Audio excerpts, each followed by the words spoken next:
comment un étranger qui vit en situation irrégulière en France, comment il va faire pour pouvoir se régulariser, voilà, devenir un résident légal en France.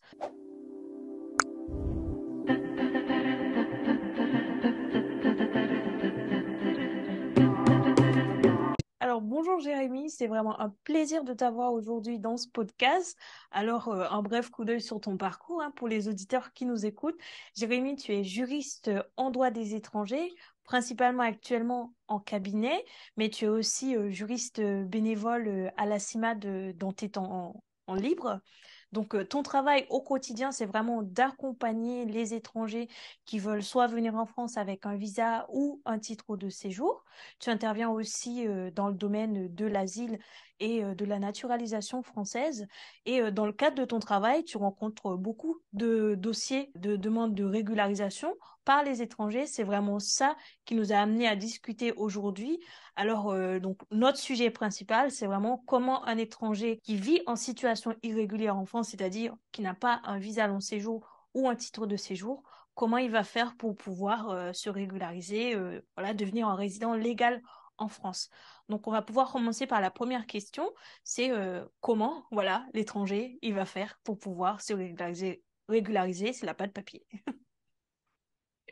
D'accord. Bah, tout d'abord, merci Sadia. En fait, tout va dépendre des profils des personnes qu'on va rencontrer. En fait, ça dépendra vraiment au cas par cas de la situation de la personne qui sera en situation irrégulière. La personne, en fait, en situation irrégulière pourra être, par exemple, en concubinage, pacsée, mariée avec une personne qui, elle, est en situation régulière. Ça pourrait être une personne qui est pacsée avec un Français. Ça pourrait être aussi des parents d'enfants qui vont à l'école. Ça peut être aussi une personne qui est sur le territoire français depuis plusieurs années, notamment depuis plus de 10 ans. Ça peut être aussi des mineurs non accompagnés qui ont été placés à l'aide sociale à l'enfance. Et on a aussi ce qu'on appelle les circonstances humanitaires exceptionnelles. En France, en fait, pour faire simple, on peut classer les titres de séjour en deux catégories. Une première catégorie où ce sont les personnes qui répondent aux titres de séjour qui sont délivrés de plein droit, mais sous certaines conditions. On pense par exemple aux conjoints de Français, aux parents d'enfants français. Les personnes qui répondent à ces titres de séjour obtiennent automatiquement leur carte de séjour, bien sûr sous certaines conditions. Et on a de l'autre côté la deuxième catégorie pour les personnes qui ne répondent pas aux conditions de la première catégorie. Et là, on va trouver toutes les personnes qui sont en situation irrégulière. Et c'est dans cette deuxième catégorie qu'on entendra parler de tout ce qui est relatif à la circulaire Valls. La circulaire Valls, en fait, c'est une circulaire de 2012 qui pose des critères pour les personnes qui ne répondent pas aux titres de séjour qui sont octroyés de plein droit. Et cette circulaire, en fait, donne des critères aux préfectures. Il faut savoir que les titres de séjour sont à demander auprès des préfectures et les préfectures vont essayer de regarder les critères qui sont posés dans cette circulaire. On peut répondre à tous les critères de la circulaire, mais ça ne veut pas dire pour autant qu'on obtiendra le titre de séjour. La circulaire, elle n'est pas du tout contraignante pour les préfectures. En fait, dans cette catégorie de demande de titre de séjour, la préfecture elle a un grand pouvoir d'appréciation. D'où l'intérêt de construire un très bon dossier et donner envie en fait à la préfecture de donner une carte de séjour et en remplissant au maximum les critères qui sont posés dans cette circulaire Valls. Alors, je pense que c'est des questions que nous allons pouvoir voir un peu plus tard. C'est vraiment comment une personne peut faire pour mettre toutes les chances de son côté en fonction des situations, des conseils, voilà, par rapport à chaque catégorie. Brièvement, alors je me rappelle avoir vu cette question en ligne, il y a beaucoup de personnes qui me compte qu'ils ne savent pas forcément qu'est-ce que c'est que l'admission exceptionnelle. On en parle et c'est connu, les personnes peuvent se retrouver dans la situation, mais c'est pas forcément clair pour tout le monde. Est-ce que tu peux préciser, en gros, c'est quoi l'admission exceptionnelle, en quoi ça consiste? En fait, comme je disais tout à l'heure, on peut diviser les titres de séjour en deux catégories. Ceux qui sont donnés de plein droit, si on répond à certaines conditions, et ceux qui ne répondent pas à ces conditions pour obtenir un titre de séjour de plein droit. Dans ce cas-là, ils vont s'orienter vers ce qu'on appelle une procédure d'admission exceptionnelle. Il s'agit en fait, comme son nom l'indique, d'une procédure particulière, va permettre de demander à la préfecture de se voir délivrer un titre de séjour. Et comme je disais tout à l'heure, le préfet a un large pouvoir d'appréciation, en fait, sur cette demande. D'accord. Alors, tu as mentionné la circulaire VAT. Je pense qu'on peut voir les différentes situations et quelles sont les conditions que les personnes doivent remplir. Est-ce que tu préfères commencer par la famille, le travail? En fait, la circulaire va poser différents critères pour chaque personne. On va avoir des critères qui vont être relatifs en fait aux attaches familiales en France, les liens avec la France, et de l'autre côté, on aura tout un tas de critères qui seront relatifs à l'insertion professionnelle des gens.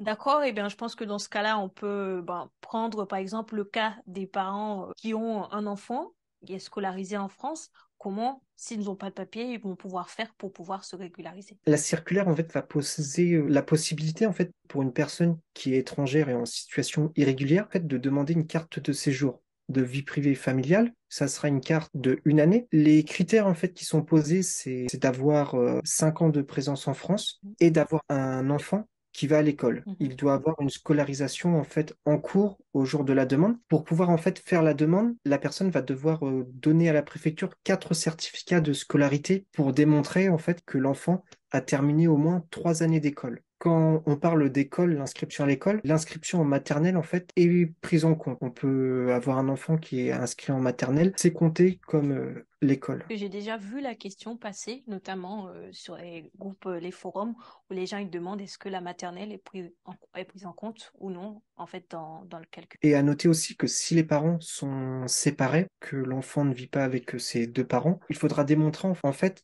pour les parents qu'ils s'occupent de l'enfant, qu'ils contribuent à leur entretien et éducation. Ça passe notamment par des factures avec le nom du parent qui achète des fournitures, de la nourriture, ou ça peut être des attestations de l'équipe éducative, comme quoi le parent vient chercher l'enfant à l'école, il vient porter l'enfant à l'école le matin. Ça peut être les signatures sur le carnet de correspondance. D'accord. Donc, il y a plein de manières de pouvoir prouver ça.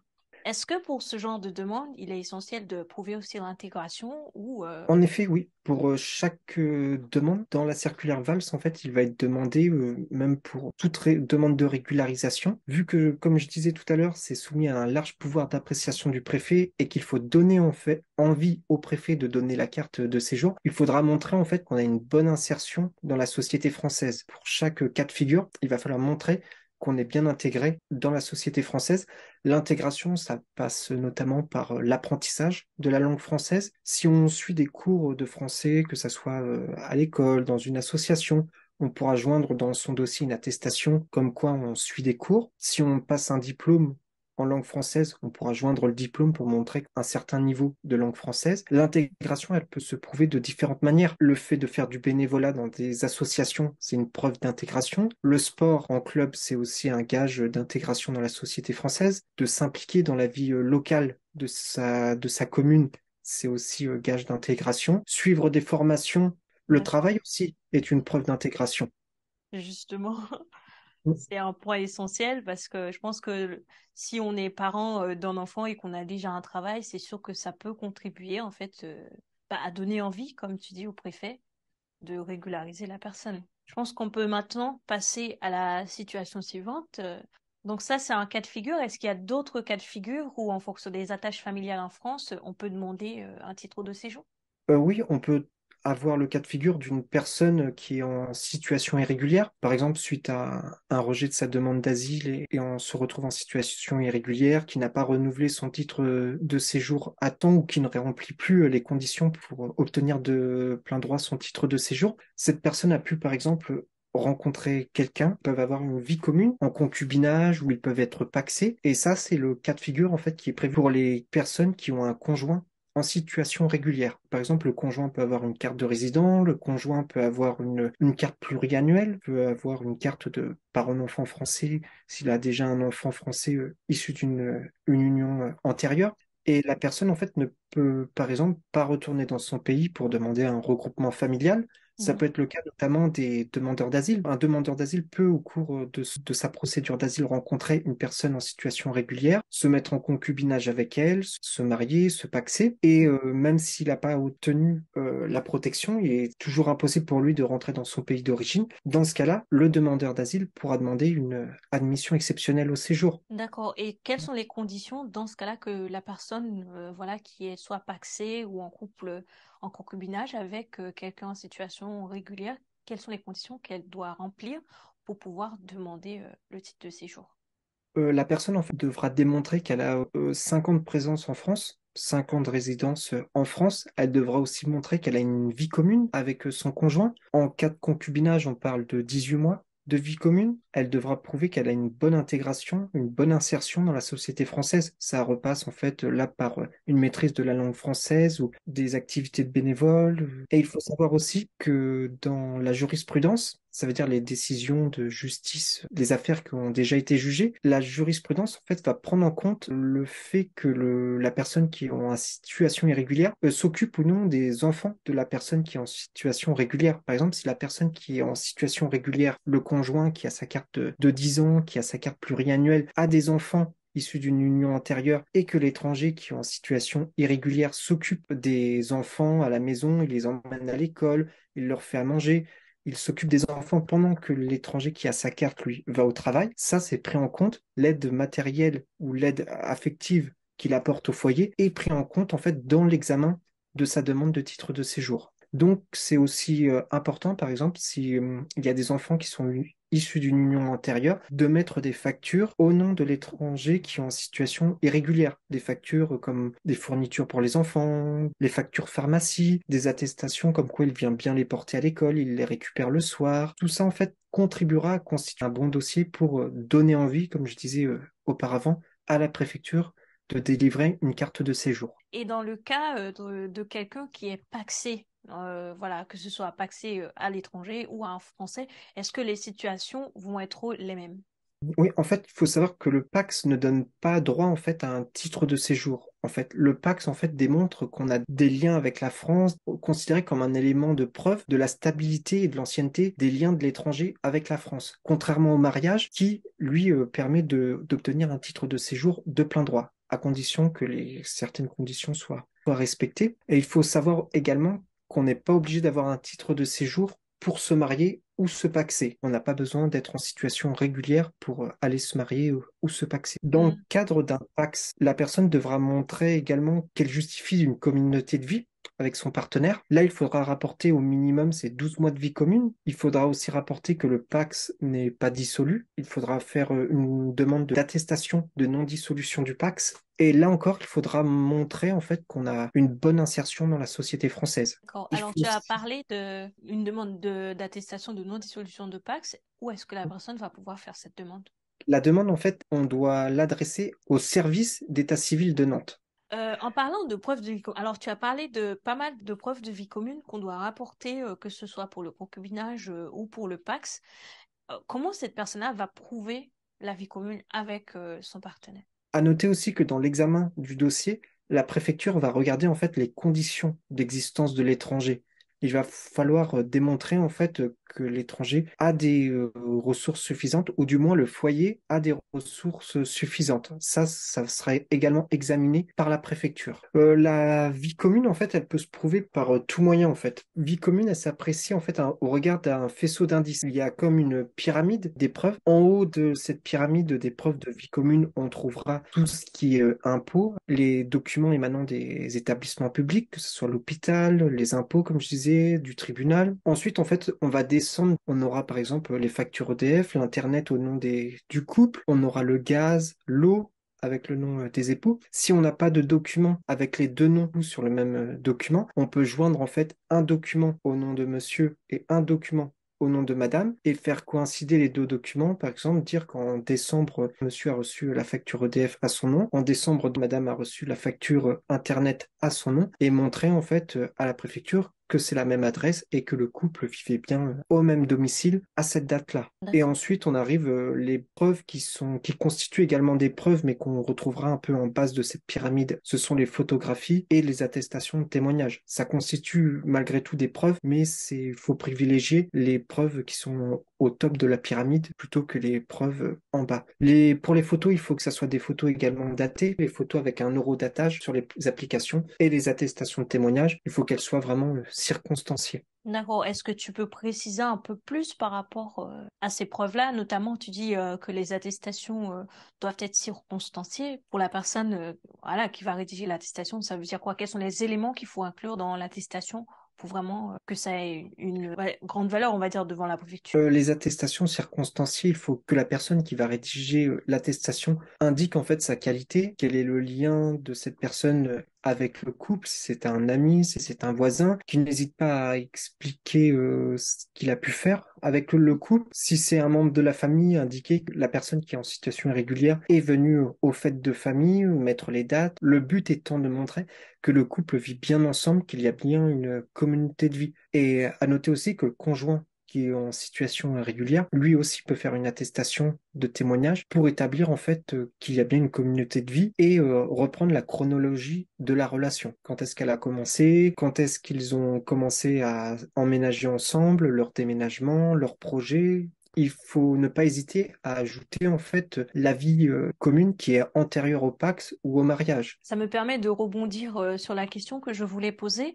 Est-ce que pour, voilà, s'il y a des attaches familiales, par exemple, comme le Pacs, est-ce que c'est la vie commune après le Pacs qu'on va prendre en compte ou est-ce que c'est à tout moment, à quel moment déjà on va pouvoir demander la carte? Par exemple, disons que on avait un titre de séjour, on était en situation régulière, on était déjà avec quelqu'un et puis bon par la suite, voilà, le titre a expiré, on ne répond plus aux conditions.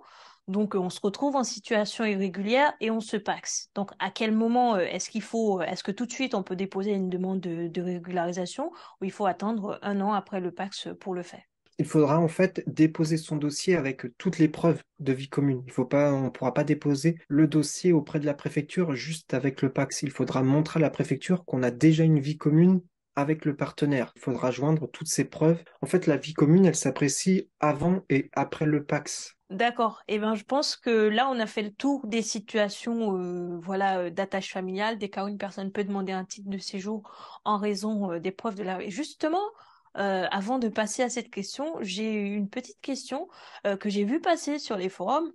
C'est des gens, par exemple, qui disent, ben moi, j'ai un titre, voilà, ma mère est française, mon père est français, j'ai de la famille en France, en fait, qui sont en situation irrégulière, mais ils sont arrivés quand même majeurs en France.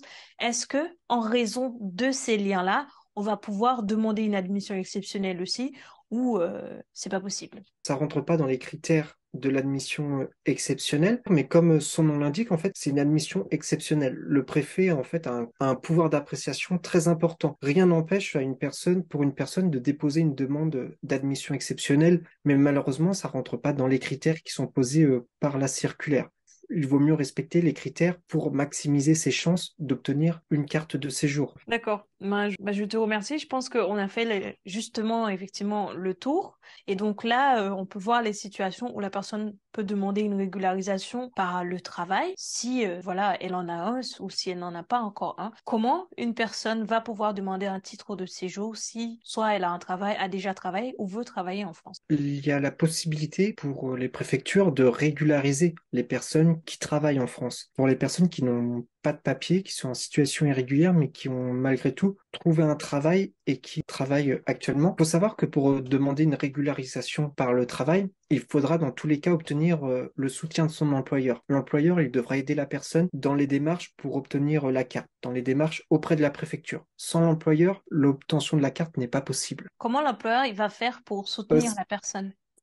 Tout d'abord, il faut que l'employeur, s'il décide d'embaucher un salarié, il devra faire ses déclarations auprès de l'URSSAF. Il devra l'accompagner en fait pour remplir un CERFA. Au moment où il y aura la demande qui sera faite, ça sera un CERFA qui vaut autorisation de travail. C'est l'équivalent en fait d'une autorisation de travail. L'employeur devra remplir ce document pour régulariser le fait qu'il a embauché quelqu'un alors qu'il n'avait pas le droit de l'embaucher. D'accord. Et quelles sont les conditions que le salarié il devra remplir pour demander la carte en elle-même? Il y a plusieurs en fait possibilités. Les conditions en fait que l'étranger doit remplir, ça tout va dépendre en fait du temps de présence qu'il aura fait en France. Si la personne est en France depuis 5 ans, si elle a 5 ans de résidence en France, la personne devra montrer qu'elle a travaillé 8 mois sur les 24 derniers mois. C'est 8 mois consécutifs sur les 24 derniers mois, ou qu'elle a travaillé 30 mois consécutifs ou non, là, sur les 5 dernières années. En fait, la personne, pour prouver qu'elle a travaillé pendant toute cette période, devra rapporter en fait ses fiches de paie. C'est le moyen le plus simple et le plus clair pour prouver qu'on a travaillé sur ces périodes-là. La Peut-être personne devra mentionner. aussi rapporter c'est un contrat de travail ou du moins une promesse d'embauche. À titre exceptionnel, le préfet peut retenir en fait une durée de séjour inférieure à 5 ans. Ça sera une durée de séjour de 3 ans si la personne justifie en fait d'une activité de 24 mois, dont 8 consécutifs ou non sur les 12 derniers mois. Donc D'accord. la règle, c'est 5 ans de présence en France et à titre exceptionnel, 3 ans de présence en France si on arrive à rapporter en fait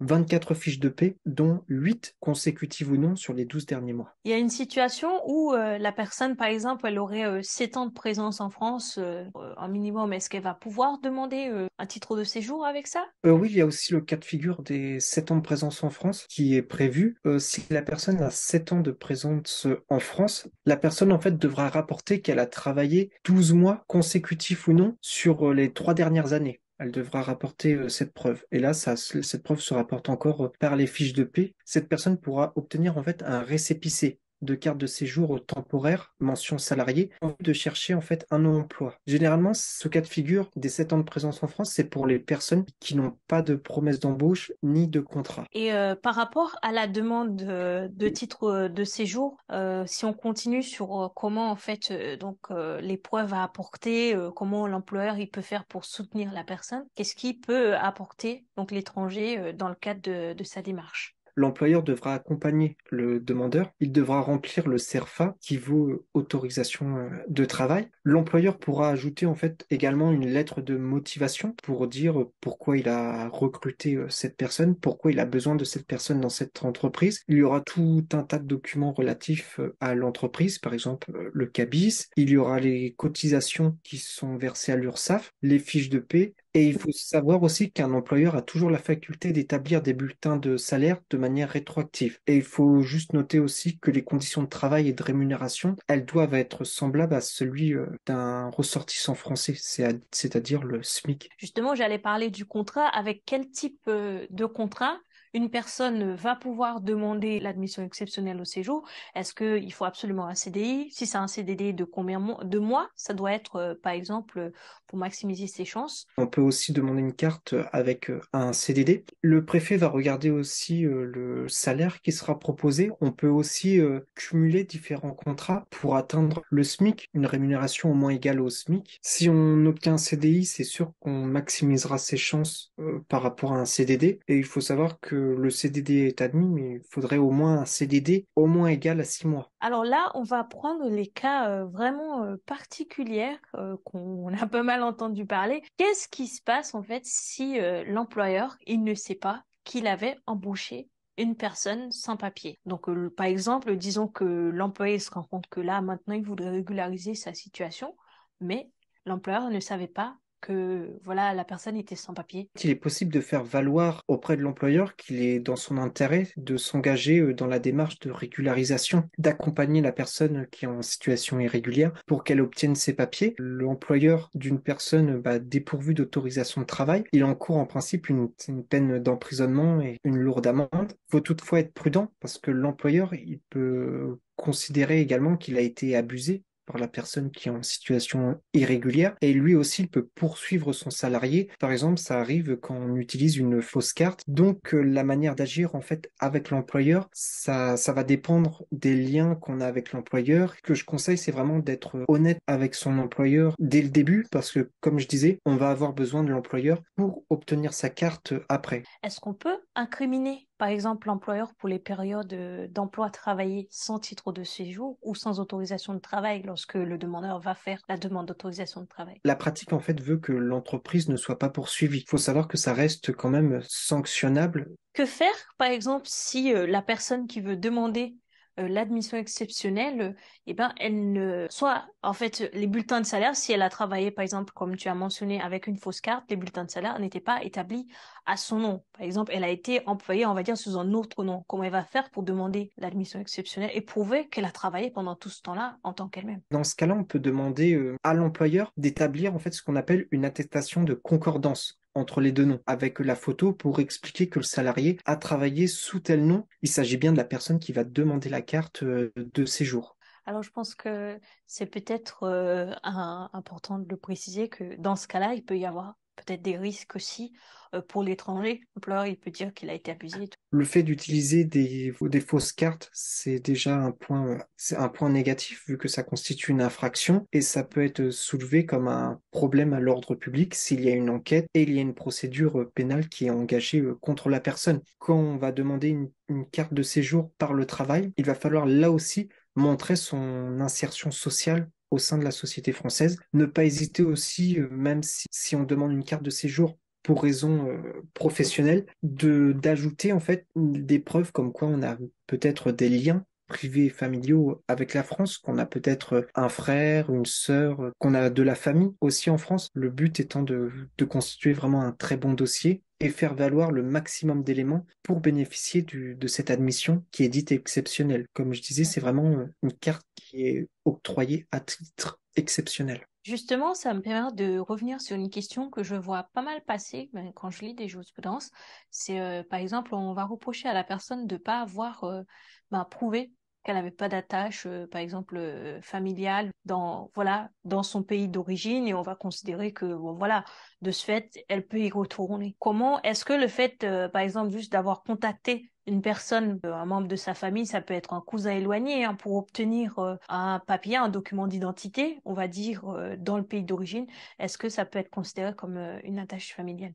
Il est dans l'intérêt de la personne, en fait, de prouver qu'elle est bien intégrée. Et il va être aussi de son intérêt de démontrer qu'elle a l'ensemble de ses liens privés et familiaux en France. Ça veut dire que si elle n'a plus de famille dans son pays d'origine, si toute la famille est décédée, on peut joindre dans son dossier les actes de décès pour montrer qu'elle n'a plus du tout d'attache dans son pays d'origine. Ça ne veut pas dire pour autant en fait qu'il faut que la personne soit isolée dans son pays d'origine. Il y a pas mal de jurisprudence en fait qui traite de la question, à savoir le fait par exemple de demander un document, un acte d'état civil par exemple à des membres de la famille dans son pays d'origine. Est-ce que ça suffit pour dire qu'on a continué à entretenir des liens avec la famille au pays? Le fait d'obtenir un document ne prouve pas en fait qu'on a continué à entretenir des liens avec son pays d'origine. Si on a des actes de décès, il ne faut pas hésiter à les joindre dans le dossier. D'accord. Une question que j'avais oublié de poser tout à l'heure, c'est concernant la durée de la carte de séjour pour la famille ou en termes de travail. Quelle va être la durée de la carte, par exemple, pour une situation, voilà, une carte VPF? On obtiendra une carte mention vie privée familiale. Ça sera une carte de une année et cette carte sera renouvelable et dans le cadre d'une régularisation par le travail. Ça va dépendre en fait, le préfet pourra délivrer en fait une carte de séjour temporaire avec la mention salarié. C'est pour les contrats qui sont supérieurs à 12 mois et pour les contrats qui sont inférieurs à 12 mois, la personne pourra se voir délivrer une carte de séjour mention travailleur temporaire. On a fait le tour des situations familiales et par le travail. Brièvement, hein, on peut faire un tour sur les situations bien plus exceptionnelles. Par exemple, si la personne a 10 ans de présence en France, comment est-ce qu'elle promet qu'elle voilà, elle peut pas demander par la famille parce qu'elle remplit pas les conditions ou par le travail. Est-ce que, par exemple, le fait d'avoir 10 ans de présence en France, ça donne droit à une carte de séjour? Comment, effectivement, ça se passe pour cette situation euh, pour ces personnes-là? Pour les personnes qui ont 10 ans de présence sur le territoire français, c'est le préfet en fait doit faire passer la personne devant la commission des titres de séjour. Il n'y a pas de droit pour la personne qui a 10 ans de présence sur le territoire français d'obtenir une carte de séjour. Là encore en fait la personne qui a plus de 10 ans sur le territoire français devra prouver en fait son intégration et son intégration ça passe par son intégration sociale et son intégration professionnelle. Il y a aussi ce qu'on appelle les circonstances qui pourraient justifier en fait la délivrance d'une carte de séjour. C'est notamment le cas quand on a un ascendant, qu'on a un parent ou qu'on a un enfant qui est par exemple lourdement handicapé ou qui a une maladie grave et que la personne qui est en situation irrégulière constitue par exemple la seule famille qu'il a en France ou constitue en fait une aide de la vie quotidienne, que la personne l'assiste